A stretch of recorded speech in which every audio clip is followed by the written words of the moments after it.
All right, we are now recording. So for YouTube purposes, we have to say this video is for entertainment purposes only.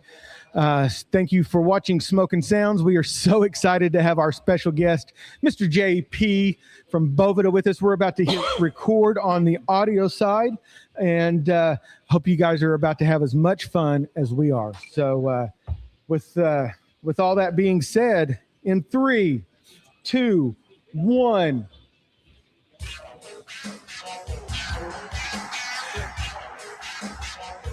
This episode of Smokin Sounds is sponsored by Tuber Cigar Storage, premium cigar storage built for cigar smokers who want style, protection, and freshness all in one setup. Go give them a follow on Instagram at Tuber Storage or visit tuberstorage.com and upgrade the way you store your smokes. And by 4 John's Apparel. Make sure you're following them on Instagram at 4 John's Apparel. It's Smokin Sounds, baby, the ultimate podcast for cigar and pipe enthusiasts and those looking to embark on a journey where smoke intertwines with sound. What's up, everybody? I'm Sean, one of the hosts of Smokin Sounds, and joining me is a man who needs no introduction. His belly's a little big, his hiney's a little big, but brother, it's the Pipe Yoda himself. It's Justin. Hello, everybody. What a great tete-a-tete, if you will. This is Justin going through hard times, but still smoking a fine cigar.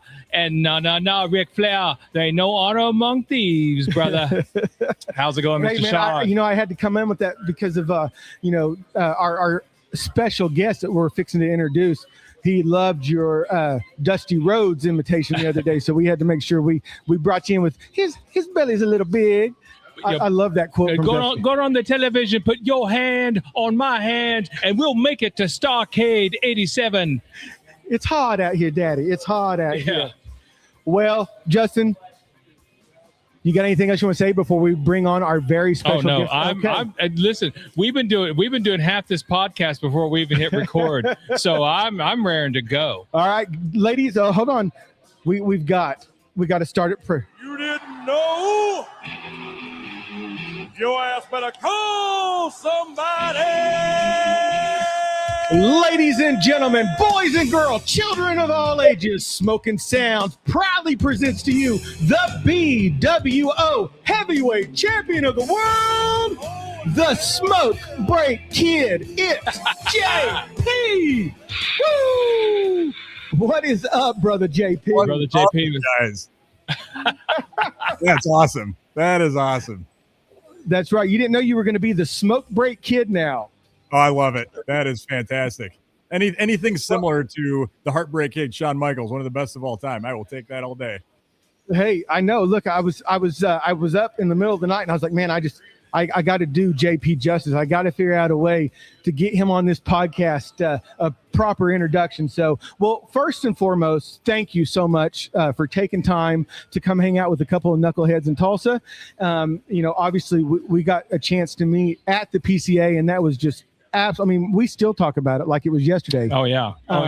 So thank you for taking the time out to be on with us. And Justin, let me borrow your lighter real quick. So I guess we'll start with the official stuff first. So we'll let you introduce yourself, kind of tell us a little bit about what you do at Boveda and kind of all that, and then we'll kind of get into some more of the fun stuff, if you will.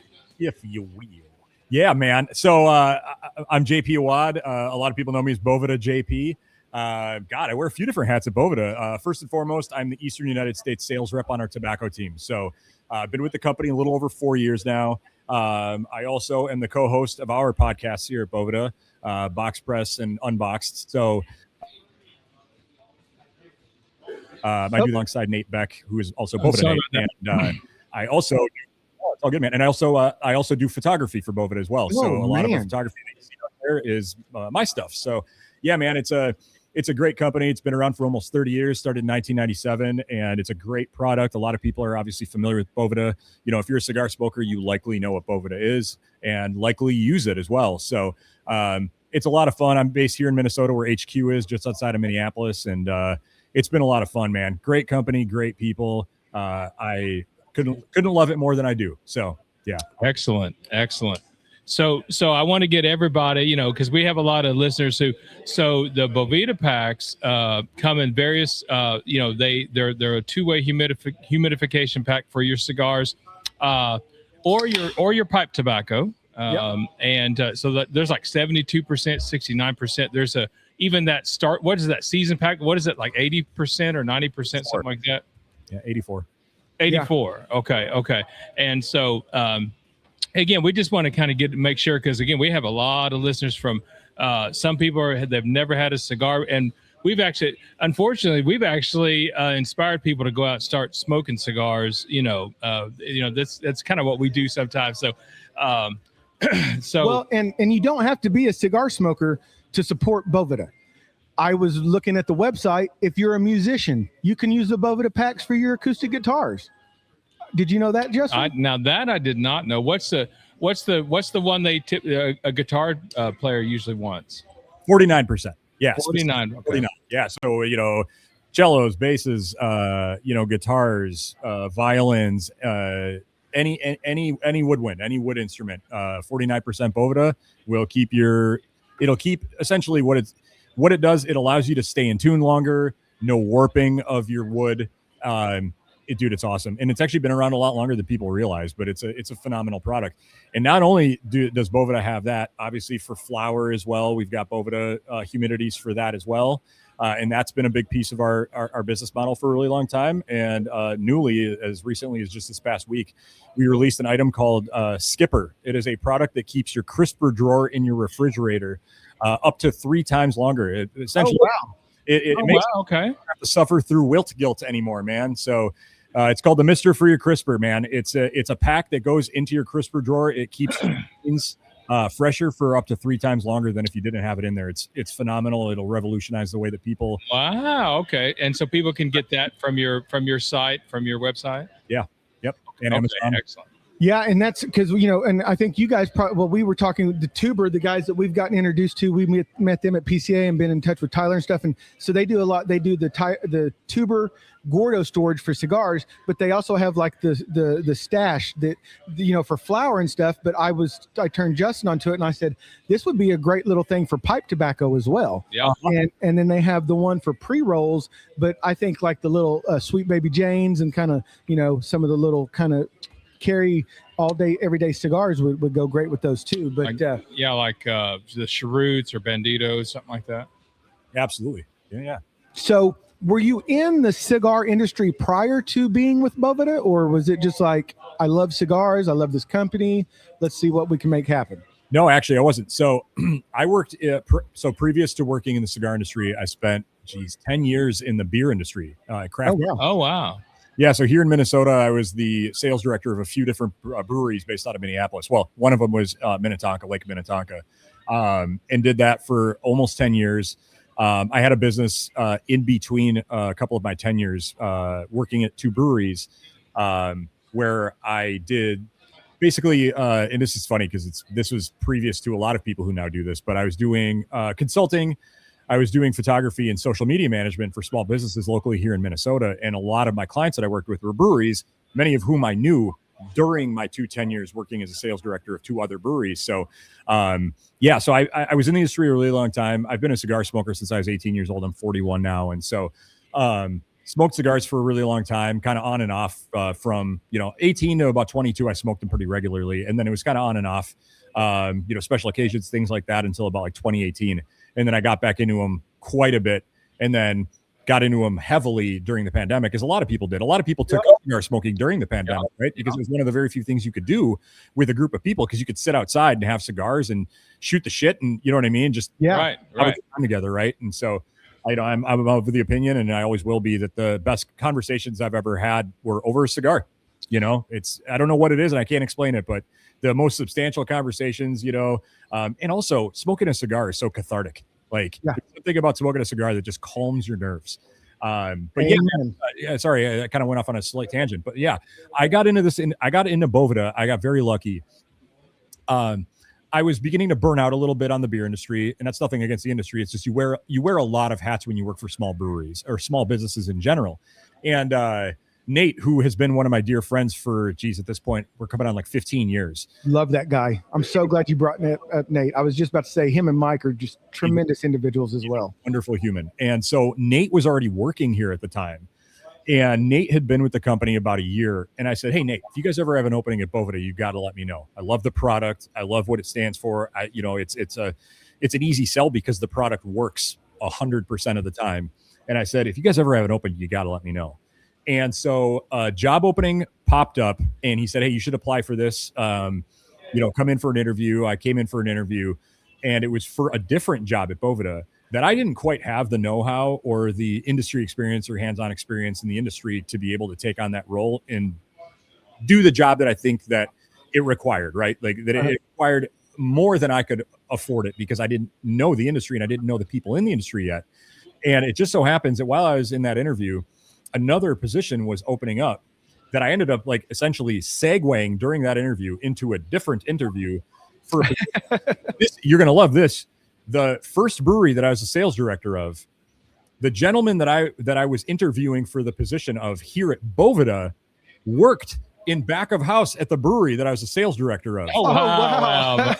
Man. The departing sales rep, holy crap, look out. The departing sales rep at Boveda is a guy that I worked with like 10, 12 years previous to that at the first brewery I worked at. And it's like small world, man. Like what are the odds of that, right? Yeah. That's awesome. Yeah. So the rest is history. And there's a lot of parallels between the beer industry and the cigar industry. I mean, it's crazy. Like beer labels, cigar labels, the stories behind brands, where they came from, the people behind the brands, or the breweries or what have you. It's crazy. So like, I didn't really miss a beat when I came on board and, I know cigars. I know them way better now, but when I started, I knew cigars pretty well. I understood, the whatever you want to call them, the ins and outs of being a cigar smoker and all that kind of fun stuff. And so the rest was just kind of a cherry on top. And, fortunately, I'm a little over 4 years in now, and I feel very fortunate to be in this position. That's awesome. And you're right, because there's so many craft breweries out there now. It's kind of like all the boutique brand cigars. And, it's kind of like it's almost this one half dozen one another, because even here in Tulsa, our little community, we have News Story. We have a whole bunch of different little breweries here. And it's like, man, I wish we had some local boutique cigar shops. We only have one. I mean, we have cigar lounges and stuff, but Tomas Ultimo Cigars is the only one that's kind of the brand that's here in town. But yeah, it's great that you were able to just kind of slide right in. And so when you do photography, you said you were doing photography prior to. What was kind of your were you doing like for social media or were you doing like weddings, stuff like that? What kind of photography were you doing? Yeah, I found my forte in photography pretty quickly was product photography. So that's where I excelled. It's what I understood the best, as far as like composition of photography, editing those photos to make them look the way I wanted. And then I got really into lifestyle product photography. So lifestyling it the way that a human would actually use the product, right? Yeah. And, a lot of studio photographers are really great with their lighting and things like that. I use zero lighting in photography. Oh, wow. I do not use studio equipment at all. I use natural light only. And I do a little bit of editing, but I pride myself on doing photography that is very lifelike, very lifestyled and composed in such a way that the person looking at it, whether they see it on Instagram or Facebook or TikTok or wherever they see it, they see my photos and go, damn, that looks like the way that I'd have it laid out. Yeah. Like that looks like it's on my desk at my house or on my coffee table or on my credenza or whatever. So that's just, yeah. And so I was actually doing photography just as a hobby. And then I got working in the breweries. And once I started working at breweries, I started doing, beer can photography, pouring shots, pint glasses that had like the tap pouring into them and just getting those types of shots. And kind of found my calling there, man. And, obviously with Boveda, that's, if you see some of my stuff, if you follow me, it's Boveda_JP on Instagram. You can see exactly the way I like to shoot my stuff. And Excellent. Yeah. And so when you do because I absolutely love your photography. Thank you. And it reminds me, because I love the street photography style, because it's that kind of raw, natural, there's not a lot of lighting. It's real life. And I get that feeling when I look at your photographs. But like do you do the photographs of yourself when you're like, setting it and it's like a full frame of you in it? Do you kind of set your camera up and do those shots yourself as well? Yeah. So some of the photography that I had done when I started at Boveda was a really dear friend of mine named Melanie Kramer. I believe hers is Mel_MPLS for Minneapolis. He's a very gifted photographer. She actually shot my wife and I's wedding and Wow. our engagement photos. So I asked her to shoot some photos for me early on. And if you can believe it, a lot of the photos of me were taken by my wife. Hey, She's not like a classically trained photographer or anything, man, but like she has a really good eye for that type of thing. And she was a model for many years. And so she has an eye for it. And so, yeah, man, like anytime that I need some shots of myself, whether it's for Boveda or otherwise, I'm just like, hey, could you take a couple photos of me? Like I don't have any, recent shots. And she's like, absolutely, I'd be glad to. And she's great. Yeah. That's awesome. Yeah. And the lounge that you were at you'd posted a picture from, the name escapes me, but man, I absolutely love the look of that lounge. It just looked like, man, that's the type of place we'd want to go hang out. It looked like, but being up there in Minneapolis, Ric Flair could walk through the door because it was styling and profiling up there. Yeah, that's a really great lounge here in Minnesota. It's a members only lounge, and it's called the Round Table Lounge. Okay. And so it definitely has a Knights of the Round Table kind of vibe to it. And so when you see a lot of the pieces of art and things, that's kind of the focus. But it's a great spot. It's here in Minnesota, just in the metro area, and really good people that own it, and the entire base of membership is just super cool people, man. So happy to be a part of it and happy to be friends with those folks. Yeah. And so we had, I'd asked some of our followers and stuff. I told them, we were going to have you on, and I had some people kind of message me some questions. And obviously most of the questions I got was, well, what's been your favorite cigar that you've been able to kind of experience, working for, because I'm assuming you guys get cigars left and right, probably you may even have your own walk-in humidor there at Boveda where you can just walk in. But the one I wanted to start with is one of the followers, I think it was, Smoklahoma Cigars. It's a fellow Oklahomer asked, how many times has the brand name just been chopped, screwed, butchered when someone tries to pronounce Boveda? And are we even pronouncing it the right way? You are. And I thank you for that. So I have a really funny story about Boveda, actually. So it is Boveda. And I think that in most instances, I will say probably 7 out of 10 people mispronounce it. It's usually Boveda or Boveda is what people call it. That was me. And we're of the opinion that it's like, we don't give a shit what you call it. We know what you're referring to. You know what I mean? We don't need to tell people that they're pronouncing it wrong. If they ask, right, which in this instance, right, you're asking, it's Boveda. Now, when we named the brand, we changed names, but when we changed the name, it was Boveda was one of the top few options, right, that Sean and Tim, the two owners, decided on. And they were like, we really like Boveda. That sounds really cool. But at the time, I believe they were calling it Boveda. They didn't realize this. And it actually took Carlito Fuente of Fuente Cigars to tell them that they were mispronouncing the name of their company. And, wow. Yeah. And so he was like, it's actually pronounced Boveda, like almost like, because V's, right, in the Spanish language, in many instances, are pronounced like a B. And so he just said, if you're going to pronounce it like an American, right, in the English language, it's Boveda. And so it's just very funny to tell people that story. It's just a fun anecdote where it's like, man, that's hilarious that Sean and Tim didn't even realize that it was supposed to be Boveda, not Boveda or Boveda. So, see, and I'm 100% guilty of that myself. I used to call it Boveda until we had John Huber from Crowned Heads on, and he was talking about just this great relationship he has with you guys. And so he, thanks to John, he taught me how to say it the right way. So I was like, thank you so much. Yeah. Shout out to John Huber of Crown Heads. Woo! Yeah. Hey, and I saw he got a delivery from you guys today. That was pretty cool. Yes, he did. Yeah. I'm so stoked we were able to do that. Justin Hunter, if people don't know Justin Hunter, he is a phenomenal photographer. Yep. He does a little bit of everything.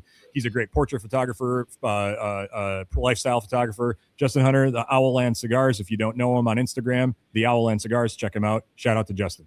Yes, sir. So, Justin, what do you got for JP? I'm not trying to hog the mic here. I'm not trying to fanboy out by myself. Okay, so all right, so let me jump in here with first we're going to go around the table here. So our friend Josh, who's joined us before, do you have a mic? Yeah, he should have. I got a mic. Okay, just making sure. So Josh, you've been on before, so you're an old hand at this now. So what are you smoking, and how's it treating you? It's an HDA Hermanos de Armas. It is the Veiled Mutinous, and it's one of my favorites, and it's treating me really nice. Yes. Okay, is it? Would you Great describe cigar. that as a full body or mild? It or is a full body Okay. cigar. It's I think a Maduro or some kind of San Andreas. It's a dark cigar. It's full bodied. It's got a lot going on. Okay, and so Sean, what did you say you were? Well, hitting I was on? hoping you weren't going to ask me, Justin, because you know how bad I am at, I was just talking about butchering Boveda's name. Uh-oh. So I'm smoking a My Father, and I believe it's the law and I can't even read this. Well, come back to me on that. Because okay, I'll come back to you. Even with my glasses on, I can't make out this small print. But oh my gosh, it's a My Father Maduro, and it's absolutely fantastic. And then, so JP, what are you smoking today, my friend? Yeah, guys, I am smoking an LFD, La Flor Dominicana Apollonia, which is so the Apollonia is a kind of one of their rare cigars. It was a very small batch of it. Is a absolutely delicious cigar. It's, I believe, so Tony Gomez is the one that made this cigar, and it is a take on I believe the Cabinet Number 3, which is one of Lito's go-tos, Lito Senior. So I apologize if I'm incorrect on any of this information, but dude, that's okay. I've been a big fan of LFD for a very long time. They're dear friends of us. They've been huge supporters and proponents of Boveda for a very long time. Shout out to Lito Senior, Lito Junior, and Tony. You guys are the best. But this is a phenomenal cigar, man. If you could get your hands on one, it's so good. And I believe Tony was hand rolling cigars at the PCA. Is that I think I've got the right gentleman. He very well could have been. I barely got out from behind our booth. Yeah. PCA is an absolute blast, and I love that event. I adore the event. But Nate and I are, the two primary sales reps on the tobacco side for Boveda. And so all of our time is spent at our booth, and every now and again in the mornings, prior to the waterfall or the opening of the floodgates of all of our customers coming through and seeing us, we get a chance to walk around to some of the booths and say what's up to people and chat with them a little bit. And I did get a chance to see if Tony was doing that, but that's freaking cool if he was. Yeah, me and Justin were fortunate enough to be able to stop by the booth because we got in an hour early before the floodgates opened or whatever. And you guys were so gracious to say hi to us each morning. And we just we look forward to it every morning, getting to come and say hi to you and Nate and Mike and everybody. And you guys were gracious enough to introduce us to Sean and Tim. And that, again, that was just a big highlight of our trip. And sure, it's not the last time we'll talk about it on Smokin Sounds, just because you guys just left such a great lasting impression on us, That means dude. Thank you. Now the cigar I'm smoking though is the I got the Stoke. It's the collab between CAO, I do believe, and then the Stockaby pipe tobacco. Now, so when you hear that, you might think aromatic. Now this is actually, I think this involves a lot more of the like Virginia and Maryland type tobaccos. It's not an aromatic in that like typical Deadwood or Outcast sense, but it's really enjoyable. The retrohale kind of stings like it should. See, to me, a retrohale that doesn't kind of sting you on the way out, you're kind of wasting your time, So just really enjoying that. Again, it's a different take on the cigars, and So anyway, so I think I want to come down to the end of our cigar talk because there's so much wrestling to cover, JP.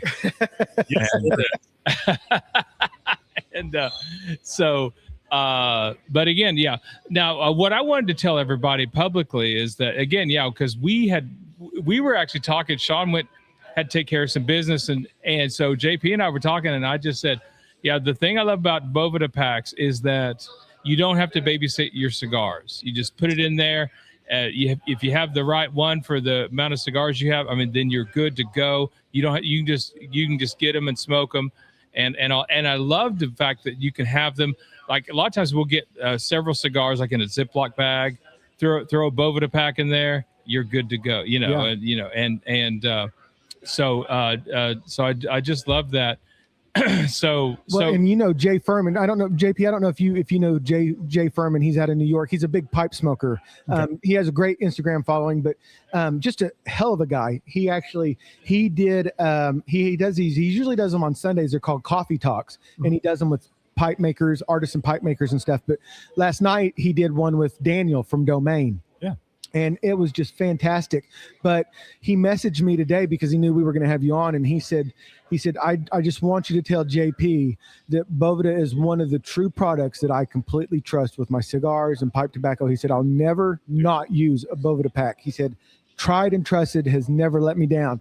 And so I think it's just great to hear that, because you think about it, some of those, what's the actual lifespan of a Boveda pack? Because I've had some, like I buy the Cigar Bro Humidors that you guys are partnered with. And I feel like I have one that's like 100 count, and I feel like that Boveda pack lasted almost a year in there. So what's the, like, what is, before we get into all that wrestling talk, I mean, I think this is a question a lot of guys want to know is how often should you be switching out that Boveda pack? Dude, ultimately, it depends on a lot of factors, right? There are so many factors. The primary one being, if you've got, say it's a wood humidor, right? Uh-huh. If your wood humidor isn't seasoned well enough, right, the Boveda pack is not going to last, right? It's got to be seasoned well, and we always suggest 84% Boveda packs for 14 days with no cigars inside of it. And at 14 days, discard those packs and then throw your 69s, your 72s, or whatever you prefer in there, and you are going to be golden. Now, in those instances, Boveda packs can last from 3 months upward. And when I say upward, I'm talking about months and months and months. But, if you've got an acrylic humidor, if you've got a Tupper door, if you've got a Herfador, whatever you've got, cooler doors, things of that nature, dude, you can have Boveda packs that'll last for literally a year to 2 years. So just to give you kind of a quick testimonial from a lot of the people that I saw, was it 2 weekends ago? I was out there with Jay from Boveda here and myself. We were out at Smokin in Drums, Pennsylvania. That's the Best Cigar Prices event, which is phenomenal, by the way. My God, is that a well put on event? And we had one customer after another. And this is one of my favorite things. They're like testimonials on the fly, right? Where people come up to us and they're like, I've only used your product. I only use your product. It's incredible. Like one guy came over and he's like, I've got a 450 count Herfador. I've got 320 gram Boveda packs in there that have been in there for 2 years plus. They've still got liquid inside of them, and my cigars burn and smoke perfectly. It's the ideal smoking experience. So, like, dude, it's crazy. It's rare to have somebody need to troubleshoot why their Boveda packs aren't lasting as long. But the cool thing is that they've got us there. So, like, I'm happy to have those 2, 3, 4, 5 minute long conversations explaining to them all of the different variables that go into why a pack may not last as long. It could be the seal on the humidor isn't good enough. It could be that it's in too cool of a location, so the Boveda packs have to work, harder and longer. Just there's so much that goes into it. But at a bare minimum, if it's under ideal circumstances, 3 months plus is how long a Boveda pack should last. Okay. Go ahead, Josh. I think it's interesting. Boveda has become synonymous with humidification, almost like Zamboni or Xerox, right? Or Kleenex. Yeah, that's the big one we hear is that third one, Kleenex. We're the Kleenex of humidification. They last for a very long time. I've come back to cigar boxes that I've used as humidors before that, I've emptied out or didn't use. A Boveda pack would be in there. And I mean, it's been over a year and they're still, floppy and stuff like that. Now I have had them become solid as a rock before too, if they're left, like you said, in cold places, leave them in your garage or something like that over time. But they are amazing. Is that something you're like, as far as them becoming synonymous with that product? Is that something you think that they set out to do? Like Kleenex, or is it just something that's happened? Yeah, I don't know that it was necessarily that like when Sean and Tim started the business that they wanted to be like a category like a superior, a category leader superior to anybody. Leader for sure, right? Because nothing existed prior to Boveda that was a two-way humidification system, right? It was only ever humidifiers. Always. Right. So whether it's propylene glycol, beads, things of that nature, right? Florist sponges, whatever. But it's just one of those things that ended up happening organically, right? That like over time, when people would talk about Boveda, they began talking about us as being like Josh, like you said, like the Kleenex of humidification, where when you thought about humidification devices or humidification systems, Boveda was always top of mind for everybody. And that's just, fortunately, organically over all these years, almost 3 decades, we fortunately are in that position now that's how we're viewed, which is really cool. Yeah, and I mean, look, because I've got, like I said, I carry this big Cigar Bro, I love those guys, I love this, and Ramon is just, and I love his new fresh boxes that you guys are doing with him. Cool. But this is like, I know I can throw this in my bag every day. I don't know why I need 30 cigars with me every day, JP, but I do. He doesn't need 30 cigars with him every day. It's like my comfort, right? So, but I know that when I reach into here, the cigars are going to be fresh. Like my cousin Matt's over here, and he's we call him Matt's Poor Decisions. He's kind of our spirits expert when he comes on the podcast. But I brought one of the E.H. Taylors from the PCA for him. But I just reached in there and grabbed it, and I know that as soon as he lights it, it's going to be fine because it's been in this Cigar Bro humidor with the Boveda pack in it. And then the only other thing I wanted to ask, I promise, Justin, we're about to get to wrestling. I promise. I've seen videos of people rehydrating Boveda packs. Yeah. Is that a thing? Or I'm like, just go buy you another one, right? I mean, they're $5. Just go buy you another one. But so is that thing we're telling people not to do? So I will definitely, we do not suggest doing that. And I will preface what I'll tell you by saying, if you're spending hundreds or thousands of dollars on your cigars, right? The best way to ensure precise humidity is to just switch out your Boveda packs, right? They're $5 a piece. They're $20 a piece for 320s. Like just switch them out when you need them. It's not worth trying to regenerate them. I've heard people tell me that they have, and some people have had some success with it. And I've seen some stuff on socials, people doing it. One of the biggest things is you won't always have precise humidity when you decide to do that, right? You can end up having microbial growth, right? Because you're submerging them in water. So you can get some microbial growth that can damage your cigars. They could get, what can end up happening is you can get shards of salt that are left behind, right? From the solution, the salt water solution, right? You can get those left behind. And if they puncture the membrane that they're inside of that only allows the water vapor to be emitted, right? Then you can end up with water on your cigars, which will damage your cigars. There's a lot of reasons not to do it. And the biggest one being is, dude, if you're going to spend thousands of dollars on your cigar collection, why would you chance it to doing something like that when you can just buy a new Boveda pack? Right. See, Justin, where's Paige Turner when we need her? We've talked about propylene glycol. JP's throwing out all them fancy words that we need our chemist, our we have a resident chemist who will be coming back on. All right. So okay. One more question.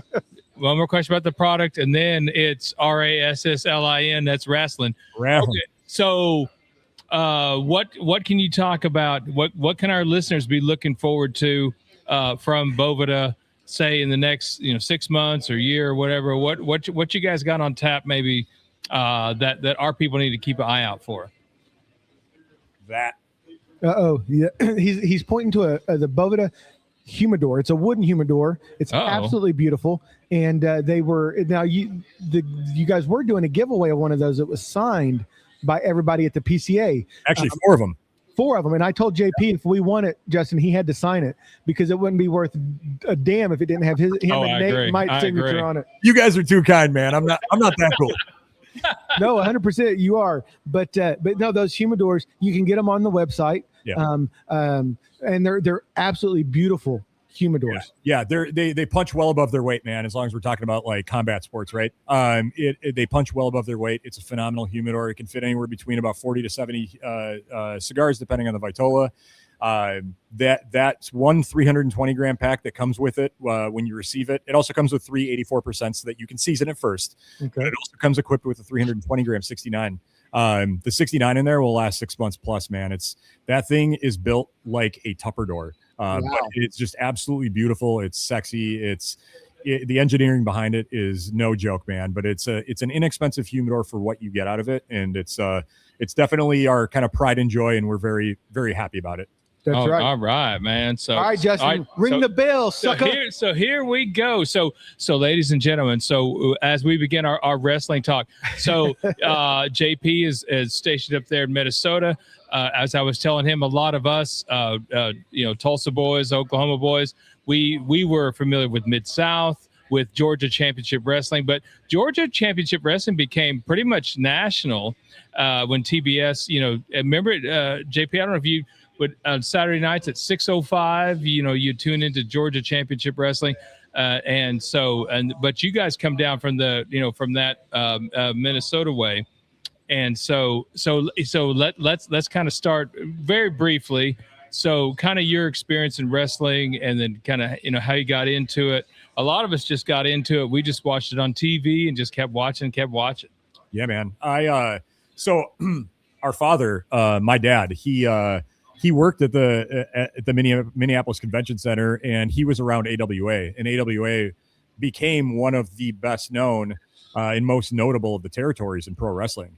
And back when there was the multiple territories, whatever it was, 6 or 8 of them throughout the United States. And a lot of the big names came through there. And so when we were children, and I was very young, so I have some of these, I don't know what you want to call them, like almost like vague memories of meeting like Jerry Blackwell, the Crusher, the list goes on, but these are like the big names of wrestling back in the 80s, Was that like Nick Bockwinkel? Oh, God, yeah, Nick Bockwinkel, a lot of those guys, man. And so our dad worked there, and my brother remembers this more than I do because I'm pretty sure I was a baby at the time. Crusher had a like cash in the bag match that was basically what we know as like a ladder match now. Okay. It was like a bag of cash that was suspended up above, and you had to go up and get it. And he won his match, but he's all bloodied up and sweaty. And he got into the elevator with my father and my brothers and myself, and he knew our dad by name. So he was like, oh my gosh. And he's, like I said, bloodied up and sweaty, still wearing his tights and his, his wrestling boots and everything. And he's like, hey, John, that's my dad. He's like, hey, John, how you doing, buddy? And my dad was like, oh, Crusher, good to see you, my friend. And it was just like, it's one of those things that like my brother can talk to a little bit more, speak to more than I can, just because I have like a very vague recollection of it. But like, that's just one of those things that sticks with you. But dude, we've been around pro wrestling since we were kids, man. Like, we don't have anybody in our family that was ever a pro wrestler, but like, we just grew up with it, and our dad had an affinity for it when we were children.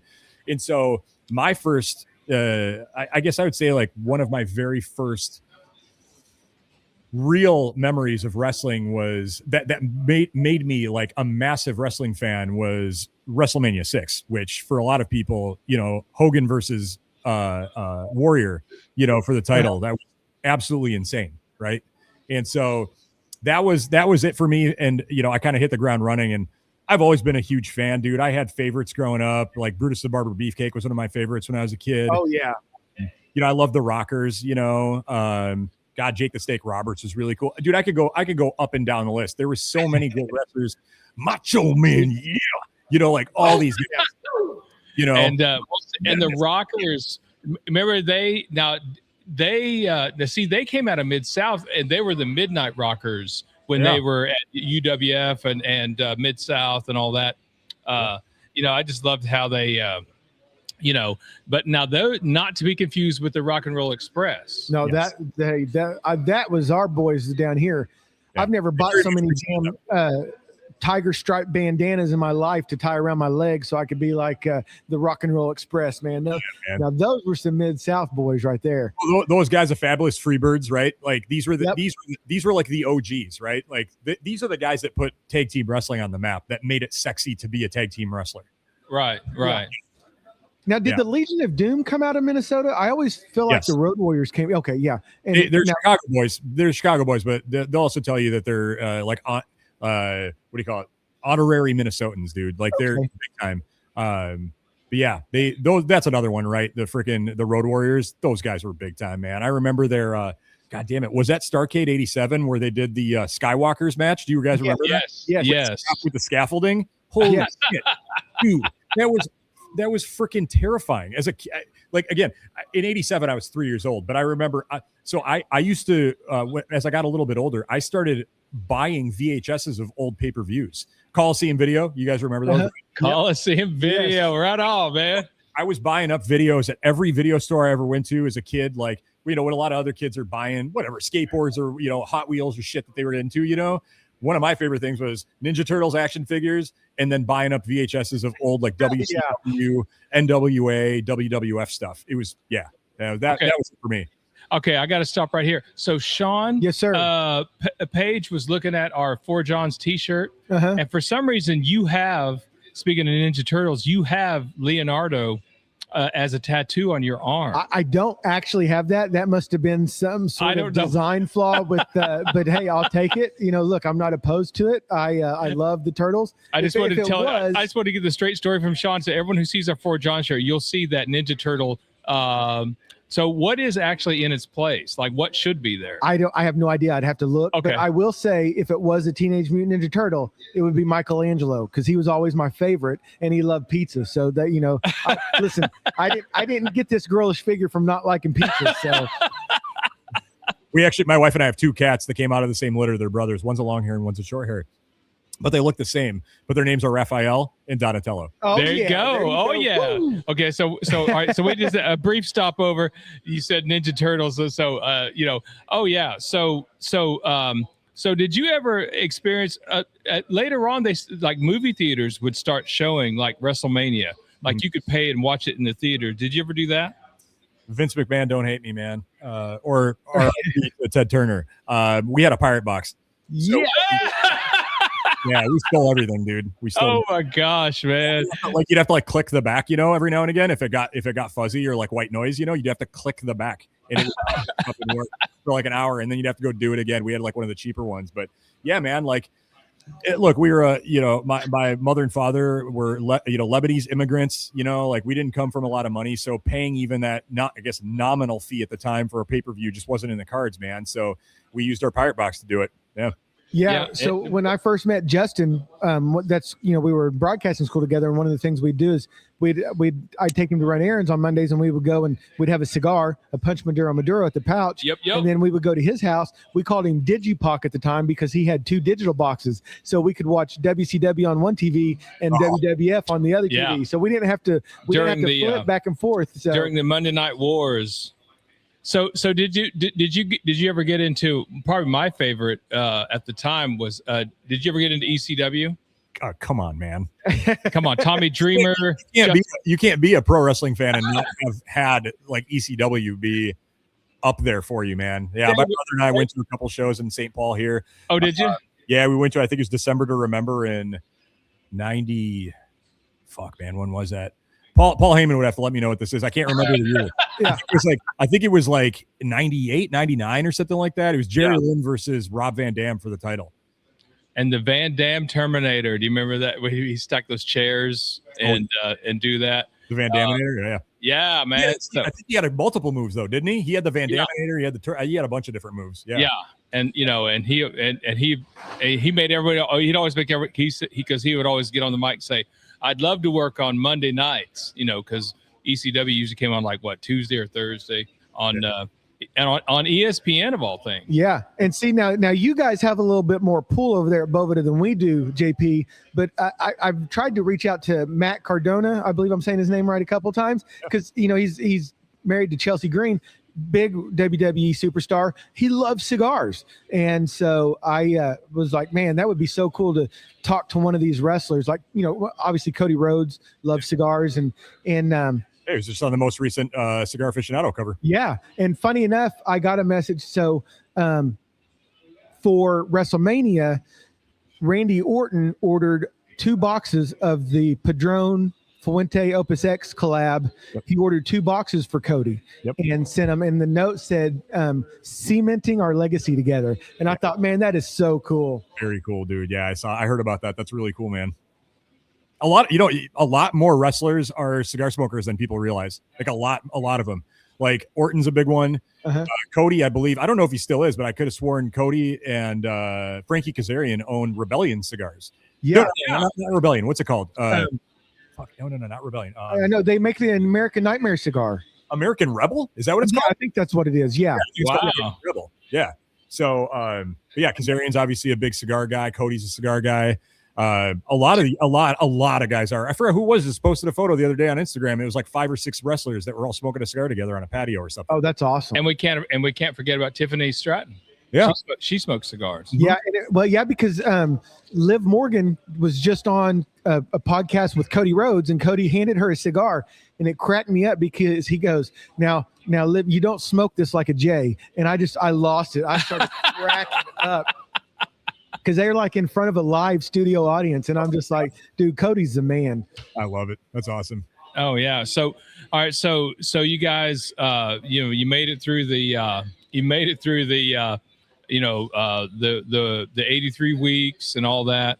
And it was so great to see them, so that's where a lot of people got to know Jack and Jerry Briscoe and a lot of those guys like that, who also I do believe came through the AWA. Yeah.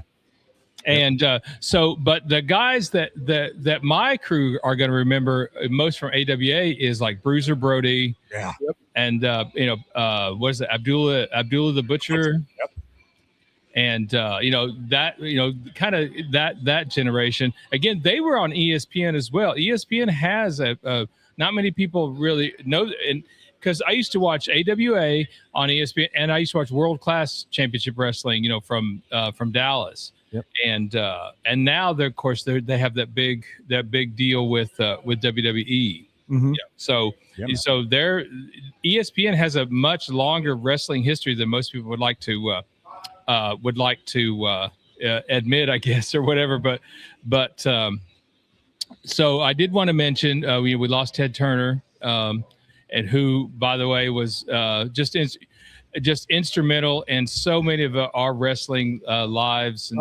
And Saturday night, 6:05. Remember, all his shows came on 5 minutes after the hour. So if you didn't like what was on TV on the other stations, you could tune in at 6:05. And that was his strategy. Mm-hmm. For doing that. So did you guys have TBS up there? Yeah. Oh yeah, we sure did. Oh, so you grew up watching Gordon Sully and Tommy Wildflower Rich and all those guys? Absolutely, dude. Yeah. Yeah. I mean, I was young. I was on the younger end, man, but I still remember all this stuff. Like it's weird. Like I was definitely on the younger end. I didn't start. I would say that, like, as far as what I can recollect, I was probably around 4 years old. So I would say like it's probably around like 87 is when I began to know what I was watching and remember it and have like really vivid memories of them that I can again recall now. But some of these guys, I know of them now just because there's documentaries and things that have come out over the years, that kind of like delve into careers and, their paths or whatever you want to call it, through the industry. But yeah, man, it's there's just there's so much we could talk about when it comes to pro wrestling that I could take hours. Oh, I know. So JP, I have a theory about, so have you watched the Netflix documentary Unreal? Yes. Okay, so here's my theory about that. So at no point that I'm aware of is TKO ever mentioned in Unreal, and as far as I'm aware, maybe I'm wrong, but see, here's what I think. I think Unreal is a work as well. That is to say, because TKO makes them sign wrestlers or fire wrestlers and stuff like that. Unreal acts like Triple H is, running everything or creative. And so I think I just want to see what you thought about this. I think Unreal is a work. It very well could be. I'm sure, it's, getting from behind the curtain, you know what I mean? Like I know Vince was always vehemently against this, and breaking kayfabe and all that kind of fun stuff. I'm sure that some of what, is in the show is real life. Right. But you might be onto something as far as, you know what I mean? Like some of that stuff actually being a work, you know what I mean? Like it's written into a script, right? There's certain things that they do or do not want to divulge, right? There's certain things you don't want people to just look at wrestling and go, oh man, it's all scripted and it's all bullshit and it's all fake. You know what I mean? Like the young kid in all of us, right? Or teenager in all of us is like, wait, that wasn't real. Like that wasn't his real persona. Like that's not who he really was, So I get where you're coming from, and that very well could be the case. I don't know if I necessarily have like an opinion on it one way or another, you know, whether or not I believe it's a work or not, but it was cool to watch for sure. Oh yeah. Well, and it's like the one Unreal, because I love Seth freaking Rollins, and the one that they had with him, and when he supposedly was had the injury and stuff. I think it was at WrestleMania. But his daughter, I guess, accidentally let it slip to her teacher that basically dad was not really, he was just playing pretend, and they had to like get her like you got to like do not let any of this out and stuff. So I mean, I think some of it, you know, but even Paul Heyman has been on there a few times, and he's refused to kind of talk about it. He seems like he genuinely does not like kind of letting the cat out of the bag, if you will. No. JP Josh just sat down. He owns the establishment that we're at here at Bourbon and Ash. And so we'll kind of ask him a few questions here in a minute. But we were talking about, you know, JP brought up the Rockers. I was watching Shawn Michaels' biography the other night, and the Rockers could not have been a better name for that tag team, because I'm still not quite sure who did more cocaine, the Rockers or the Ultimate Warrior. But man, come on, dude, that's the fucking Warrior for sure. Are you kidding me? Come on, dude, go back and watch any of his promos, and tell me if you can decipher anything he's trying to say. I'm like, dude, they were hanging out with Rick Springfield backstage, and they just had those little Coke spoons. I swear that's what the Warrior did, man, is he just hit it, jumped out of the shower, and took off running to the ring. Yeah. Shawn Michaels and Marty Jannetty, they sure like to party too, man. Yeah, for sure, man. And obviously, like, I don't know anything about their lives or any of that kind of crap. I'm obviously joking around about all these guys. I'm not gonna cast aspersions on anybody, you know, like. I am so thankful for having that as part of my upbringing, you know, and being able to be entertained by these guys that. Like, and I'm not saying you guys are either, but like, the last thing I want to do is like insult these guys for anything, you know what I mean, that we got out of them for all those years. But yeah, man, like the promos from Macho Man and Ultimate Warrior and Hogan, and you go down the list, man. Yeah. Like, these guys were so damn entertaining that like. No, and the thing is, like, I remember, you can even now look at some of the stuff with Mean Gene, you know, where like he'd swear at these guys or get mad at him because they went off script or said something that was too improvisational, and it's really funny to watch. But yeah, I love that stuff. One of my favorite. So not to go off on a tangent, but Chris Van Vliet has one of the best podcasts for pro wrestling that there is out there, and he just had Will Sasso and Dan Soder, who are both fantastic impersonators. They're comedians. And they just did a recent interview, dude, where like Chris couldn't get a word in edgewise because those guys were going back and forth doing Macho Man and Hulk Hogan and a couple other dudes. And they're spot on impressions of these guys. But wow. I was dying laughing watching that episode. Well, in the kind of sacredness of all this is because thankfully, a lot of these biographies that you're able to see, I mean, like Shawn Michaels talks about his struggle with addiction and how Triple H, you know, kind of really brought him back. Oh God, yeah. And like that match when he beat Ric Flair, I think it was one of Flair's last match, and he looked at him and says, "I love you," and then he gives him Sweet Chin Music, right? But I love kind of even before The Rock started using Jabroni, he reached out to the Iron Sheik's family and was like, "Hey, is it cool if I use this?" What's the guy's Kevin Owens that does the kind of the Stone Cold Stunner? I got the right name there, Justin? Yeah, that's Kevin Owens. He kind of got Stone Cold's permission and was like, "Hey, can I kind of use this?" And so I kind of like that there is that kind of sacredness, you know, honor among thieves there and stuff. So yeah, man, for sure. It's really cool seeing things basically get passed down from one generation to the next, you know, and like you think about what all these guys meant to wrestling, right? Like without Hogan, I don't believe that like Macho Man's persona would be what it is, or even the Iron Sheik or any of the guys that came after them, you know, Slaughter and all these guys. They basically at the time were like, I feel like they were like the OGs, right? They started the fire, right? Yeah. Like they were the Flint, if you will.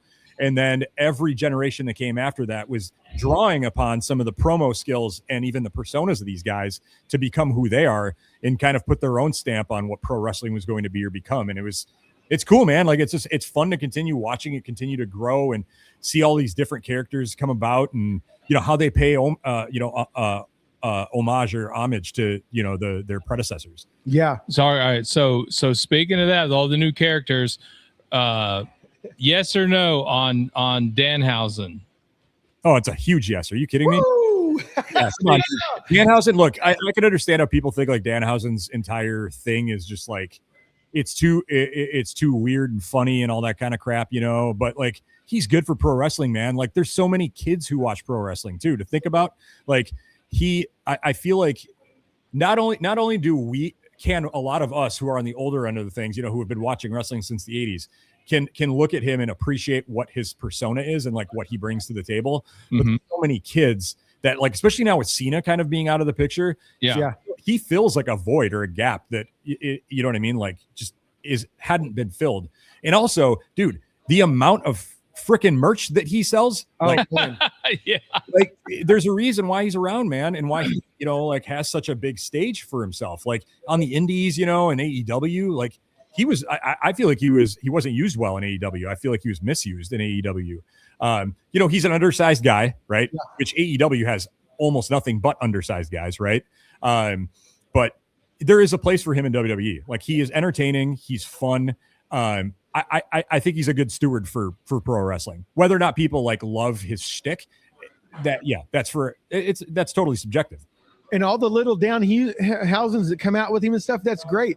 To me, it almost gives me like an Eddie Munster vibe. It kind of reminds me of the Munsters, you know.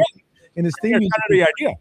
Yeah, I think his theme music, he is even kind of paying homage to that stuff, you know. And but yeah, I love him, Justin. I don't think you're a big fan of him. Well, but I love him. No, yeah, I'm not a big fan, only because I mean I think some of those bits kind of go on too long. Like, you know, I'd rather get back to the matches, but I certainly get what he's about and all that. So all right, so I have to know then too, JP. Yes or no? Did you see SmackDown? Did you see the funeral for the Gingerbread Man? Yeah. Now that was too long, and that was they have drug on too long. Yes. Yeah, I mean, you know what I'm saying? Like, you know, it's like telling a funny joke and then telling it again and again and again. So I was like, oh man, you know. So of course. We are not only are we working our way to SummerSlam, which is kind of the summer's biggest event, but of course JP's going to be there. Yeah, he is, and so we are also this Sunday is Clash in Italy. JP, I have to get what are some of your predictions, if you have any, of winners? You guys got to tell me the matches again. I don't know if one of you guys can look them up, but you know, look. We talked about this earlier, man. I think Roman versus Jacob is going to be really cool. I hope, you know, obviously I have to imagine that, you know, the Usos might take some part in that. I don't know if Jacob's going to have anybody who kind of comes in and helps him a little bit. But that tribal combat match should be a lot of fun. Obviously they're cousins. So like there's a certain amount of, cohesion, right, between those guys. And even though they haven't wrestled a ton in WWE, right, I think that's going to be. Backlash was super cool. It was a really fun match. I think that'll be a really good one. Overall, I think it'll be really great, dude. When they did Clash in Paris, you know, holy crap! Every time they do a premium live event in a different country, you know, whether it's London or wherever they do it, my God, those crowds are so effing hot. Like, it's crazy. They're chanting the entire time. They're popping for everybody. They're chanting everybody's song or singing along to everybody's song or humming. Like, dude, I wish it was that way. There are some dead crowds here in the United States. There are some specific cities where it's worse than others. Cleveland. I wish that wasn't the case. And even, you know, like there are even times where I go to shows in Minneapolis where I'm like, come on, man, like we should be popping more for this, you know? Okay. Well, and speaking of the Road Warriors, they're the ones that invented the pop, right? That's where the pop kind of came from. I know Hulk used to get it and stuff, but everyone kind of used to refer to that as a Road Warrior pop when that crowd would pop like that. So I've got some of the matches here. We got Cody Rhodes versus Gunther, Rhea Ripley versus Jade Cargill, Roman Reigns and Jacob Fatu, Becky Lynch. Is it Sol Ruka? Yep. Oba Femi versus Brock Lesnar. Yeah. Dude, look, this crop of young wrestlers it's unreal, man. I feel like every couple years, the new crop is slightly more athletic. slightly more, it's likely it can do a little bit more in the air, as far as aerials and things like that. Like, it's pretty incredible. Like, between AAA, which that's the best thing in pro wrestling right now, man. Holy crap. The Undertaker, the stuff they're doing in AAA, dude. If you all don't watch AAA, you are missing out. It's incredible wrestling. AEW does really cool shit too. Don't get me wrong, but AAA is really, really cool. But the young crop of wrestlers right now, man, Sol Ruca and the list goes on and on, that are making their way up to WWE from NXT. You look at guys like Trick Williams and Oba Femi.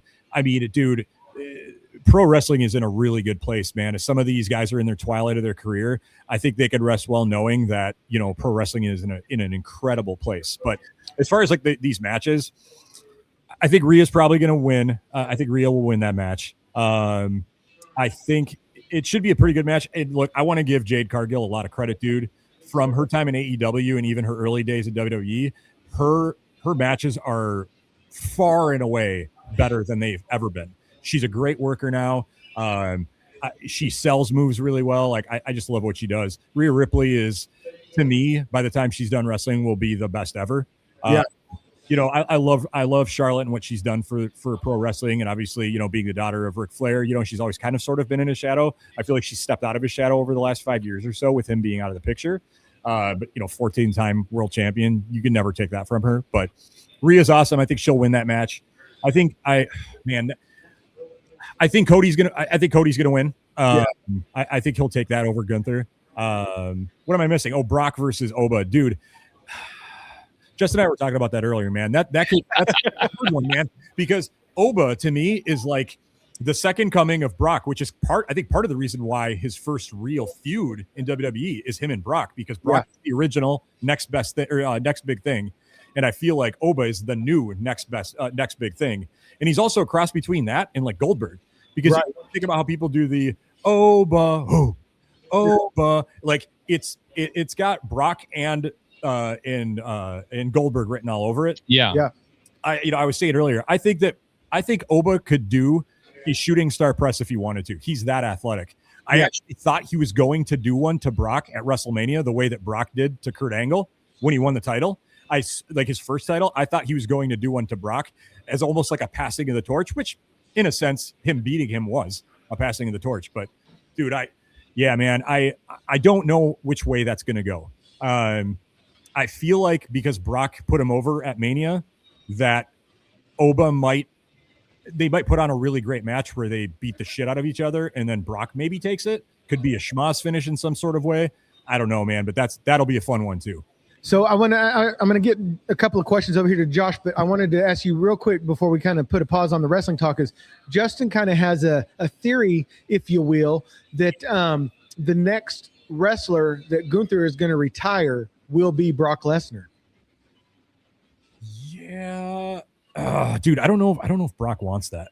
Yeah, that'll be the thing if Brock wants that, but I think that's going to make Gunther like the ultimate heel, and then everybody he faces after that, basically, because it would not surprise me to see Gunther retire Seth Rollins.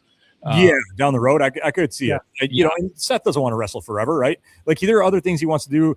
Dude, he and Becky just started their own coffee roasting company. Ammo Coffee. We need to get them some Boveda packs for that coffee. There's a lot they want to do. Like, Seth has been on Good Morning Football on NFL Network, and he's a phenomenal contributor to that, dude. Like, you want to talk about somebody who works really hard? He doesn't bullshit. He knows what he's talking about. When he steps onto that stage, man, and he sits behind that desk, it's really fun to watch. He's a funny dude. He's well-spoken. He articulates what he wants to say. Like, I know he's a Bears fan, and I hate that because I'm a Minnesota Vikings fan, but and a Cubs fan. But he's talked about it, how he loves commentating for the NFL. So that's something that I think he'll continue to do well beyond his time with WWE. Obviously, he's got Black and the Brave, which is his wrestling school that's been around a long time now. He's got a lot he wants to do. I don't know if I see him going past 45, because I think he's 41 now. Yeah. I don't see him going past 45. If he does, it might just be a random match here and there until he just gets retired. But Gunther is like the new legend killer, right? Like, he took over for Randy. Like, they reprised that role in WWE, which I think is really cool. I love Gunther. I think he's a phenomenal wrestler. He's been around way longer than people in WWE even know. Like, he's been around a long time, wrestling on indies. He's been the guy in England for a long time. So anyway.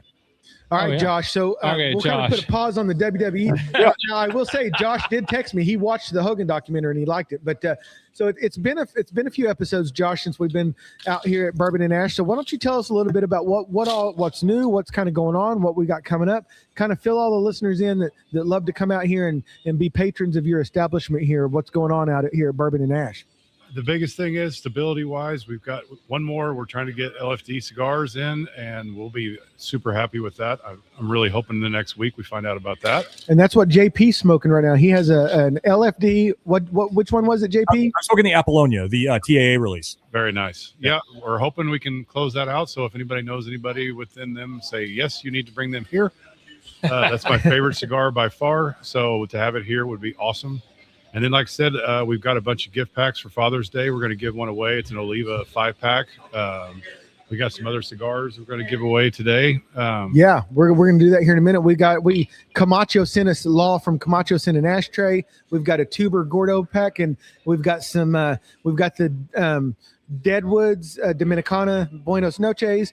We've got the CAO Habano flathead, and a couple other sticks we're going to give away here in a minute to people that have been coming out and kind of entering into the Smokin Sounds drawing. But we're always very appreciative of you letting us set up out here and record. You're always so gracious to us and just letting us kind of do what we do here. So we do thank you for that. So Josh, this is Bourbon and Ash. So anything new on the bourbon side that some of our people like the Dram Amateur should know about? Well, one thing that we posted online that is very, very hard to get is the Woodford, and people always mess this up. We have the double oaked. We always do. We have the regular Woodford, but we have the Woodford double oaked. Wow. We have 2 bottles. One of them is on the death throes. It's almost gone. We got one left, and that one is, I'm not a big bourbon snob, but I drank that one and I was like, holy, it's really good. So that one, that's probably for allocated wise. We've got another couple of bottles of Penelope Rio, which is another pretty hard one to get. Yeah. So those are kind of our allocated. The rest of them is just staying. It's, to be honest, it's summertime. Everybody, buckles down, got to watch your, because people got summer trips. The economy is kind of hurting a little bit on the cigar part. People are buying a little bit cheaper cigars, and we see that and we understand it. So it just is what you got to adapt and make sure your customers are taken care of. So the Camacho Rubicons, the Cohiba Rubicons is a great buy right now. Absolutely. That's a great cigar. So JP, and I wanted to ask you, because that was another question from one of our listeners, is what's kind of your favorite pairings whenever you're having a cigar? Oh man. Geez. There's a lot of them. Dude, honestly, like for me in the mornings when I'm lighting one up, I'm a big fan of like, a Connecticut shade and an espresso, whether it's like a Lebanese coffee, or Turkish style coffee, or an Ecuadorian Habano, I think probably pairs a little bit better with it. But like, if you've ever had like a Henry Clay Warhawk with an espresso, dude, it's phenomenal. Same thing with like Monte Cristo White, a phenomenal. And these are both relatively inexpensive cigars that are really great with coffee. So for me, that's big time. If I'm gonna do like a brown, a brown alcohol, whether it's bourbon or scotch or whiskey of some kind, or like a Japanese whiskey, I generally will need something that's going to be kind of medium to full body to kind of combat it, but I also really enjoy an Amaro with like an Oscuro or a Maduro or a Cameroon, Sumatra, something along those lines. But like Amaros, ports, things like that. These are things that a lot of people don't think about, when they're thinking about like, I feel like it's specifically almost always like brown alcohols, right? That people are like, oh, it's got to be a whiskey or it's got to be a scotch, right? Especially for the purists. But like, dude, if y'all have never had an Amaro with one of those, medium to full body cigars or a port or something along those lines, and even some like stronger reds, like there are some really delicious reds that go with cigars as well. So yeah, man, there's a lot of good options. So now, did you get a chance to try the new Moonflower from Crowned Heads? That's the first cigar that I had when I was, I think it was the first cigar that I had before we walked onto the floor. And it was an unbanded one. Dude, fantastic cigar. Yeah. Like John and Tim, like everything those guys do, like Osgood, OZ Family Cigars, Osgood Family Cigars are fantastic. Everything from Crown Heads is fantastic. They're good people. They're just, again, speaking of great stewards of the industry, they're such good people. That Moonflower is fantastic. So anybody watching, dude, go get one. Seriously, it's Sean would absolutely agree. I've got one left that John gave me at PCA, and I have not smoked it yet because I'm waiting for Josh to get them in so I can buy like 17,000 boxes of them from him.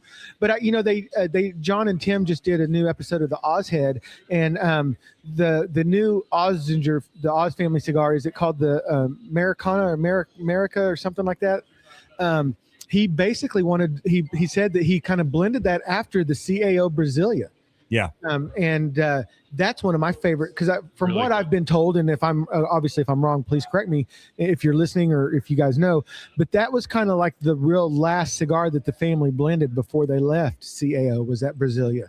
That's kind of the last cigar that the family had, and that's a fantastic cigar. That Brazilian, a wrapper on it is just fantastic. Okay, so I want to jump in here real quick because, again, I want to keep everybody on the same page because I don't know, because I was born and raised in Oklahoma.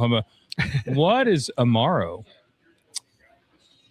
Dude, I can't even begin to talk about it because I'm gonna say the wrong fucking thing and then get in trouble. I mean, Do you know what it is, Josh? I do not. Okay, so Josh, the proprietor of Bourbon and Ash, doesn't know either. Yeah. So lay it on us. I believe that Amaro is just like an aged wine. Okay. Like it's like I believe it's a style of wine. Okay. But no, actually, I think I might be wrong about that. Fuck, I don't know. Well, I guess we have to Google that because I tell you what, I don't want to be wrong about it, so I'm like, I don't know, so I'm not going to say. I'm not going to because you guys. I tell you, the old-fashioned brandy and cigars is I think people have moved away from that, and I think they should move back toward that because you get all the power of the taste of the brandy, but maybe if you want to limit your alcohol a little bit, because brandy is just wine that's been aged in barrels. Is it Amaro Montenegro? Is that what he's talking God, that's a good one. Yeah, he said that's a good. Yeah, So it's just a liqueur, so it's like an herbal. Yeah. So Okay. See, I knew there'd be at least a couple of the listeners and me who didn't know what it I'm was. saying I'm not brilliant, or Google may have helped a little. Dude, as soon as I said it's an aged wine, I'm like, no, that's wrong, dude. I'm going to keep going down this path so I look like an idiot. I'll tell Probably you, already do look like an idiot, and that's all right. I'll tell you it's another ones that are really good. I got them actually as a sampler. Have you had any of the little nubs? They've got I'm not usually kind of a nub fan, but I mean, the Maduro, the Cameroon, even the Connecticut. I mean, it's good morning, like you're talking about having one in the morning. Yeah. Just a short little cigar with a cup of coffee or something. Those are really, really good. Oh, dude, the Olivas are fantastic for that. Fantastic. I love the nub nuance because it Got a little one, like coffee flavor. yeah, it has Yep. a coffee flavor. Those, Yeah. those sell really well here. Yeah, Oh, I bet. they have like single, double, triple, right? Or what they're called? Like, Yes. Yeah. So have you guys had any odd requests over at Boveda? Like people have had like odd requests for your packs or anything like that kind of comes to mind? You may not have. I just thought that'd be a fun question to ask. One of the things that I think that we hear a lot is people asking when they like even our customers, like our accounts that we work with, right? They'll ask us, they're like, and you guys also have like butane and like beads and stuff, right? And I'm like, no, we're Boveda. Right. we don't sell other humidifiers or, you know what I mean? Or other kinds of systems. So that's one. I would say the other one that we get asked for a lot is to create a larger humidor. And when I say larger, I'm talking about like a tower humidor. Uh-huh. Wow. That is Boveda, that is powered by Boveda, which we don't have a Boveda pack big enough for a tower humidor for 3,000 cigars or whatever that is. So that's definitely one that we get a request for a lot. Well, and I love because the gentleman that does Boveda Cigars and the Limited Cigar Association, all that. Brian Descend, yeah. I love that he has like these big like igloo ice chests that is just all these cigars are aging in them, and it's all powered by Boveda. Yep. I've seen a couple of videos with Brian online and stuff, and I think that's so cool that you can just throw, like you said, you just throw a couple of these humidity packs in there, and all these cigar brands, they kind of going back to what Jay said, you've got to have a a product that you can trust, because they're shipping cigars all over the world, and most of them, if I'm not mistaken, have Boveda packs in them to keep them fresh until they're in humidors. Yeah, we're very fortunate to have a lot of really great partners when it comes to packaging with Boveda, whether it's manufacturers putting them in their boxes before they ship out to the end destination, and ensuring that it's the proper humidity level for those cigars, and that the end consumer has a perfect smoking experience from the beginning, that they don't have to worry about putting it into their humidor for 3 weeks or 6 weeks or whatever to get it to the right humidity before they can examine. So that's a good thing. We have a lot of partners that also ship with Boveda. So we're talking about cigar subscriptions. We're talking about any e-tailer. There's a lot of e-tailers that we work with. Actually, most of them in the United States use Boveda packs when they're shipping out, 2 cigars, 5 cigars, whatever a customer's purchasing. And so we're very fortunate for that. We're very thankful for it. I make it a point to always talk about how important they are to Boveda and our success. And we appreciate it so much. And let me just throw in here. So a product idea, and so don't listen to me. I want like a big acrylic jar, like with a space for a Boveda pack at the bottom. That way the humidity comes up through all this. That can hold maybe a pound of tobacco or something like that. So, if you need any product ideas, that probably won't work. I'm your guy. So you're saying instead of a Cigar Bros humidor, you need a Pipe Bros humidor, like a thing that you could. So I did want to ask that because I know a lot of the pipe makers, tobacco makers and stuff. Do they use a lot of Boveda humidity packs? Yeah, absolutely, dude. Like anybody who smokes pipe, most of those people are using Boveda packs in their loose tobacco. And excellent. Now, do you recommend the same, like 69% humidity, or does it just kind of vary on? Generally 69. But again, it comes down to the prerogative of the end consumer, right? And that's one thing, and I'm glad you brought this up. That's one of the things that we try to drive home with every consumer is don't let anyone, and Josh, this isn't any offense to you, I want to preface this. Like I always tell people, like, it's ultimately up to the end consumer which relative humidity they use, right? Like it's up to you if you want 65 or 69 or 72, right? And in some circumstances 75 if you're in a mountainous region or a desert region or somewhere that has like very dry, it's very dry. But it just comes down to the end consumer's preferences. And so we always tell people, try 65s, try 69s, try 72s, see what you prefer and use that humidity percentage, because some people's friends, they might read an article online, they might go to a tobacconist and they might tell them, this is what you use. This is the humidity you use because this is what I use. Right. But I always tell people, I'm like, dude, just use what you want. Like, if you've got multiple vessels, whether it's even Ziploc bags, right, that you can put a 65, a 69, and a 72% pack inside of for 3 weeks, whatever, if you're willing to do it. We call it the Boveda challenge, you can you could smoke each of the same cigar under all those different relative humidities, and you will have a slightly different experience. So it just comes down to the prerogative of the end consumer. It's like, hey man, choose what works best for you. Okay. Yeah, exactly. Well, Josh, why don't you pull our winner for the Smokin Sounds giveaway? I'm going to give you the honors of pulling out the winner. Are you doing it all in one pack? Are you doing it all at once? Do you want to do? Yeah, well, we can do ours, and then are you giving away the Oliva one as well? I'll do the Oliva one. I'll pull that one out now. Yeah, we'll. So bear with us just for a second, JP. We're gonna give somebody something. Yeah, we're giving back. I love it. We're trying to pretend like we're somebody. Yeah, we do giveaways and everything. Well, hell. Did you win it yourself? Did you pull your own name? No, I don't know. I'm assuming that's Kelly. It's one of our regulars. Yeah, we'll see if that's him, it's yeah. Well, thank goodness there's a phone number on it. Yeah, KM. So we're gonna hope that's Kelly. So Kelly won the Oliva pack from Bourbon and Ash. Yes. So we will give you that back, so that can go with that. Okay. And then, do you want me to draw for us? Go for it. All right, I'm gonna shake it like a Polaroid picture. Since JP's a photographer, I better throw that in there. Nice. All right. Now, I hope I don't draw Justin's name. No, I shouldn't be entered. I'm not eligible to win. The same guy won ours. Well, there you go. Really? There you go. Twofer. There you go. Wow. Hey, congratulations. Kelly He must have bought a lot of cigars. I tell you what. So, well, congratulations to Kelly for winning the Smokin Sounds and the Bourbon and Ash giveaway. Look at that. I mean, Kelly is set up now, That's man. right. I mean, my gosh. I'll be right back. Either that or we had it rigged. I'm not sure. You know, it's like we had a work put on or something. I don't know. But it's a work. It's a work. But the other thing I was going to say, JP, is Look at that, man. So he won everything? Yeah, he won everything. Oh, we got the winner right here. Oh, dude, look at that. Live and living color. I love it. Yeah. Right. So it's Alright. good. Yeah, all that too. Hand that to me. So, but I was telling Justin that during Backlash, we were kind of texting back and forth, and we were kind of making fun of, like Braun Breaker, how he kind of missed the Frankensteiner a couple of times on Seth Rollins. And Justin said that they're actually looking to go back to doing more house shows.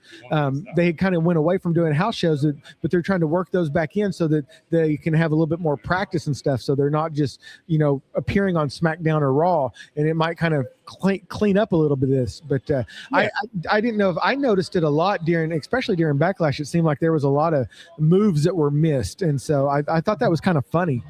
It's tough, man, because like even Sol Ruka, right, with her finisher, like it's tough. Man. Soul Snatcher. Yeah, it's really tough. It's a really cool move. Obviously, over time, that's going to really mess up her back, just because it's hard on her as well.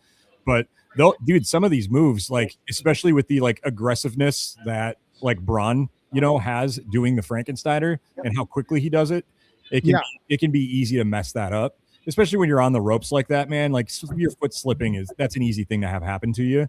But dude, the house shows are great, man. It gives people an opportunity. It costs a lot less for a ticket to go to one of those. You still get to see all your favorite wrestlers and, get to be there. I mean, I've been to a ton of house shows since I was a kid, so they're great. I love them. Yeah. Do as many as they can.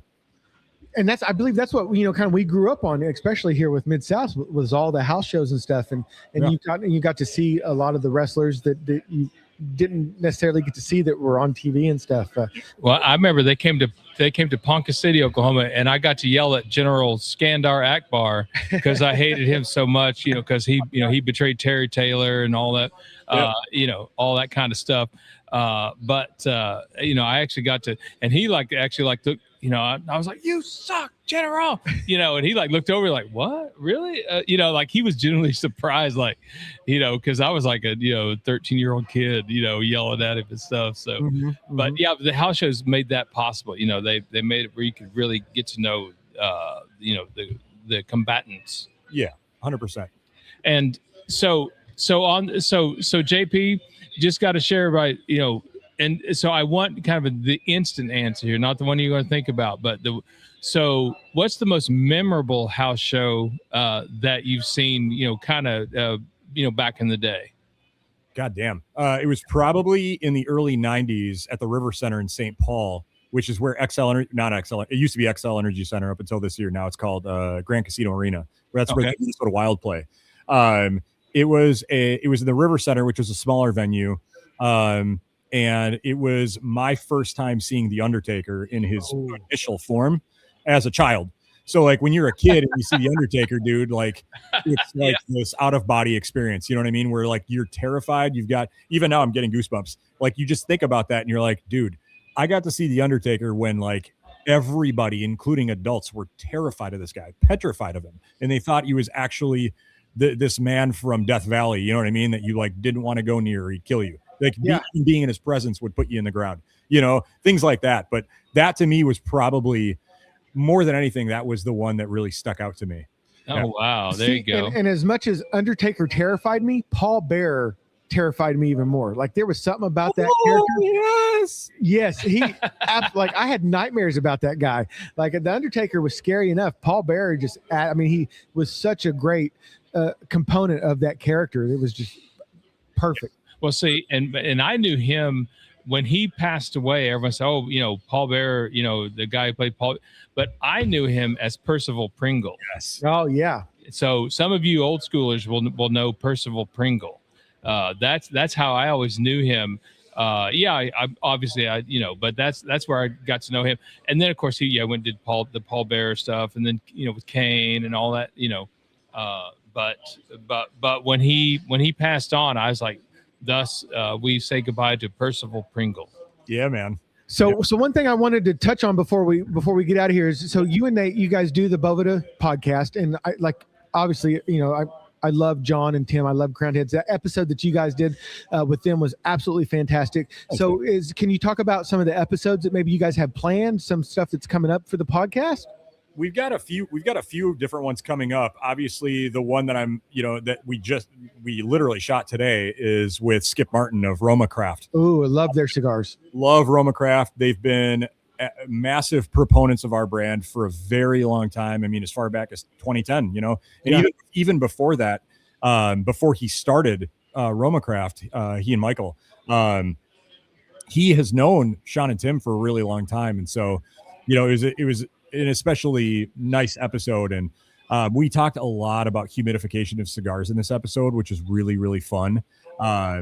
But dude, I mean, like if people haven't seen like the most recent episodes we've done over the last, 6 months to a year, there's some really, really cool stuff that we've talked about with a lot of our guests. We try really hard with our line of questioning, if you will, to just have a little bit of fun with it. Like, we want to get to know the brand.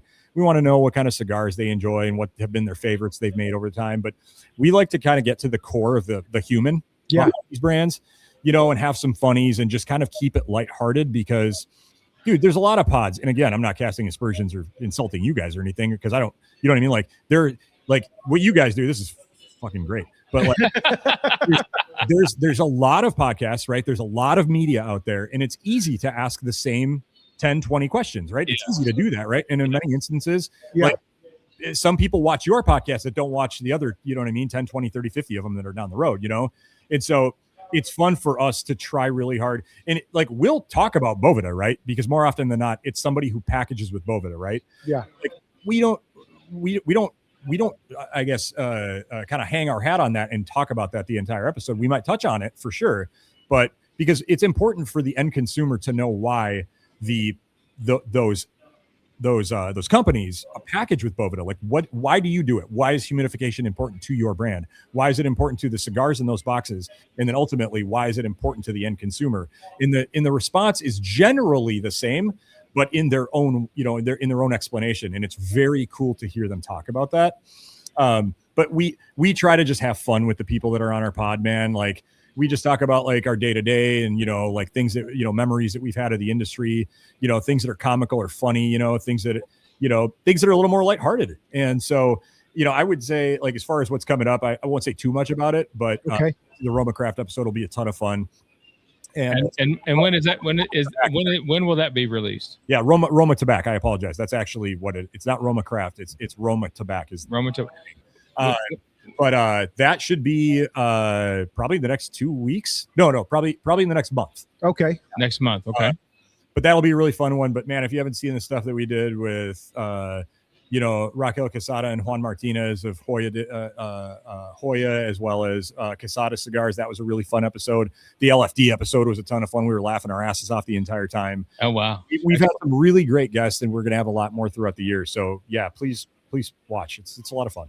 And that's what I love about watching you guys is because you are like, we're gonna have to come up with a great tag team name for you and Nate, but that's a whole nother subject. But it's very genuine. It's not like it's like you said, it's not just about Boveda, and I love that the way that you guys make the human aspect and the questions you ask. And it's just a fun time. I love watching your episodes. And so then like another question, if people are listening to this and if they're a retailer that want to bring in Boveda packs, are you the guy that they contact? Yeah, so the entire Eastern United States is mine, Ohio down, and everything to the east. Okay. The United States is Nate's. So Josh, you probably work with Nate back. But yeah, dude, if anybody is looking to carry Boveda in their establishment, it's pretty easy to do. You just go to Boveda. You can either go to bovedabusiness.com or you can go to bovedainc.com, and there's actually a spot where you can click to apply for a business account, and it only takes a couple minutes. Okay. And, yeah, we just go through. Yeah. Mostly everybody's a really great fit for us, man. If you're a tobacco shop or a tobacco outlet, man, we want to be there. Yeah, because it almost goes hand in hand when people are buying, especially if they're buying a humidor or something. It's it's nice to not have to think about it. Yeah. Because I remember when I got my first, sorry, Justin, I didn't mean to cut you off. You're fine. When I got that first kind of wooden humidor, it just frustrated the hell out of me. Yeah. I'm trying to wipe it down with distilled water, and I'm trying to, and I was just like, screw this. A Tupperware is way more. Dude, and Sean, like, people don't know this. When you're seasoning a humidor using that old method of the wipe down, right? The wipe down method only gets to like the surface level of the wood in your humidor, right? Yeah. So while initially it might seem like it's working with your Boveda packs, if you decide to use Boveda packs for your maintenance, right? What'll happen is you'll slowly you probably only touch about 10% to 15% of the wood. And then once that evaporates essentially, your Boveda packs are working ultra hard and will deplete much quicker because not only do the cigars need it, but the wood is stealing away a lot of that water vapor as well. Oh, yeah. That's why it's so important to use 84% because those get to the cellular core of your Spanish cedar.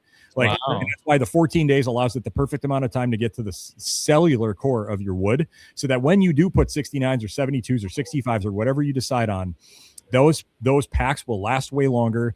You will be sitting at the percentage that you want it to be for almost forever. Yeah. Wow, that's pretty rare that you'll need to reseason a humidor that's seasoned with Boveda packs. So the only just a quick question. Is there a need for, and this kind of showing my ignorance here too, do you ever work with like dispensaries and that kind of that side of the industry? It all works. I mean, that side of the industry, right? The flower side of the industry works exactly the same way that the cigar side does. People package with Boveda. They sell Boveda for people's home, home care and all of that stuff. Yeah. Oh yeah. So they too are looking for like the 72 or the 69, whatever works. Yeah. In those cases, specifically 62% is going to be for, is going to be for your flower care. Yep. Okay. So they want something a little bit lower. Exactly. Yeah. Than typical. Okay. Microbial growth level or humidity, I guess, ceiling for a flower is far less than it is for cigars. Oh, okay. Okay. Yeah. See, I had no idea. So I just wanted to kind of throw that in if anyone, is going that route as well.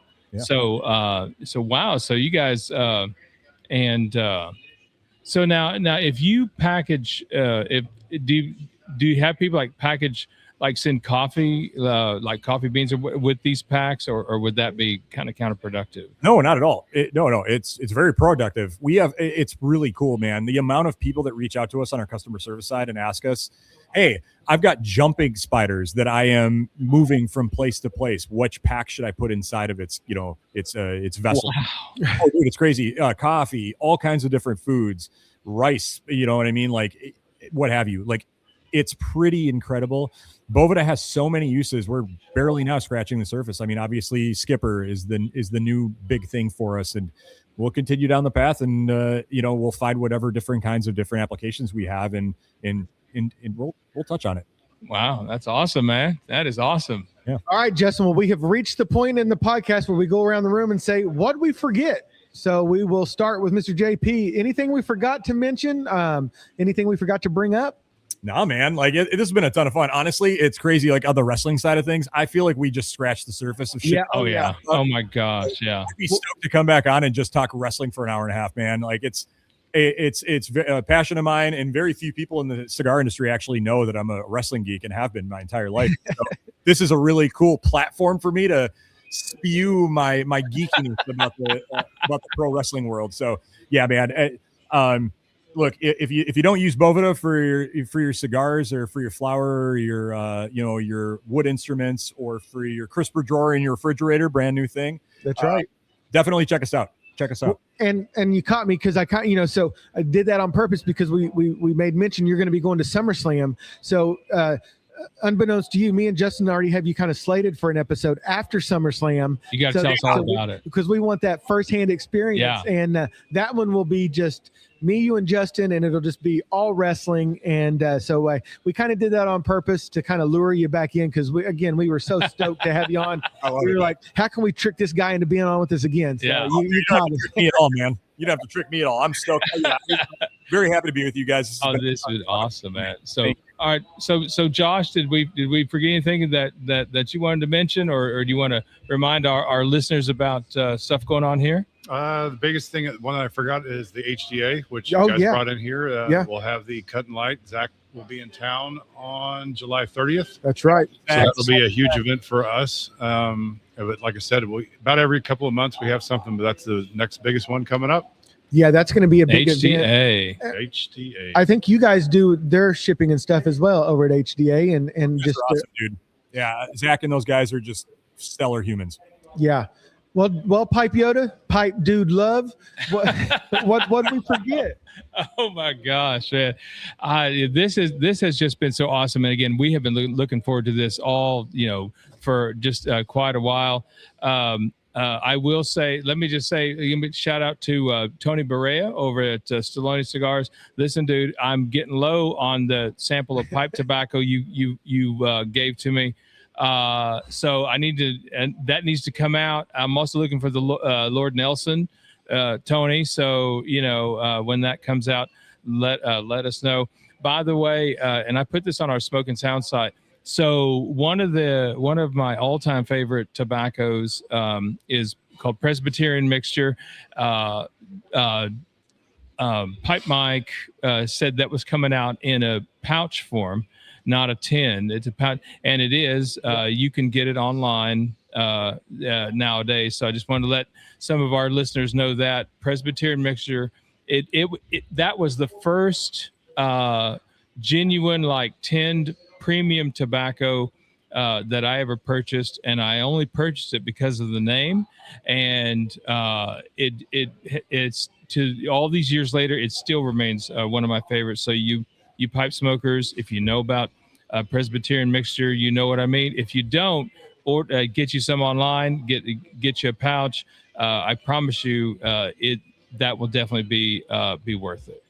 And again, JP, let's remind everybody where they can find you, because I know we've mentioned it a couple times, but we always like to make sure that people know where to find you on your social medias, obviously at bovedainc.com and all that. But if you don't mind, again, just letting people know where they can find you. Yeah, dude, that's cool. Thanks for doing that. Obviously, first and foremost, Boveda Inc. At Boveda Inc. on Instagram. We do a lot of cool shit there, a lot of really great content.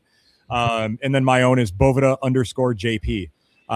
Yeah, man, we appreciate everybody who supports Boveda, over the last almost 30 years. It's been a wild ride. It's ever evolving, and it's been our pleasure and our honor to be part of this industry with awesome people like Josh. We appreciate it. You are the ones that make Boveda run. So thank you. And I've said, I almost feel like Boveda's might be one of the, if not the biggest kind of cigar accessory, if you will, because you almost can't have something to keep your cigars in without Boveda, because it's just, again, it's tried and true, and it's going to work. And the other thing I meant to ask you, and I forgot, cellophane or no cellophane when you're storing your cigars? Either one, doesn't matter. Dude, cellophane is breathable, man. Okay, it's there you go. You know what I mean? It's made out of plants, and it's very porous. So I know that this is a debate that people have constantly, and it's like the plume debate, right? Plume is mold. You know what I mean? It is. So, a lot of people say, sometimes it's just crystallization, you know what I mean? Forming from the sugars inside of the cigar, but it doesn't matter if I've got cigars that have cello on them and cigars that don't in the same vessels, and there's no issue at all. Okay. Well, I want to thank to whoever runs Boveda's social media page. Every time that we post something, they're always so kind to share it. And, we're just a couple of knuckleheads from Tulsa. So we're always so thankful for that. And again, we were so thankful to run into you guys at the PCA and just it felt like we were old friends and I just could not, we met a lot of great people, but I promise you the highlight for me and Justin was meeting you and Nate and Mike. It was just so phenomenal. Oh my gosh. I feelings mutual. You guys are awesome. I was talking to my wife yesterday. She's like, what are you doing tomorrow? And I was like, we've got Skip from Romacraft, and then I'm a guest on a podcast. And I kind of explained, and she knows how big of a wrestling geek I am. And, and she was like, man, too bad they don't live closer, because I feel like you guys would hang out a lot. And I was like, there's no doubt about it. Oh my gosh. There's absolutely no doubt, man. We'd be watching wrestling together. Speaking of being knuckleheads, man, she'd get sick of us quick. Oh, I'm telling you, she'd be like, it's time for your friends to go home, JP. Yeah, because Raw, SmackDown, AAA, Evolve, LXP. Just go down the list. Yeah, AEW, NXT. Now NWA on Comet. Yeah. You know, come on. We'd be trying to find that last surviving Blockbuster store to rent all the old 90s Attitude Era VHSs so we could hang out in the basement for a few more hours. There you go. Well, Justin, I guess on that, man, We're gonna drop the leg on this episode.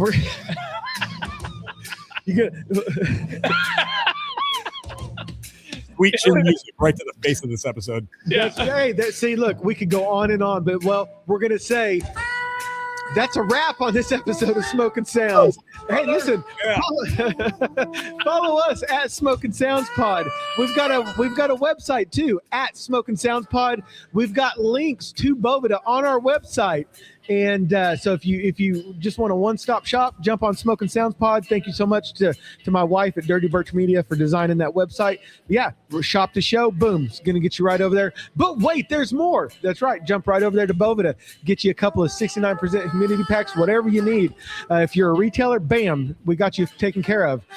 Listen, leave us a 5-star review on Apple, Spotify. It just helps others find the podcast. So you never miss a beat. Or a draw. Hey, and so until next time, keep your cigars lit, your pipes packed, and the sounds smoking. Ooh, sweet. Perfect. Oh, that was too good, man. Hold on, I'm gonna stop the recording on the. Well, and just like that, JP has taken over Smokin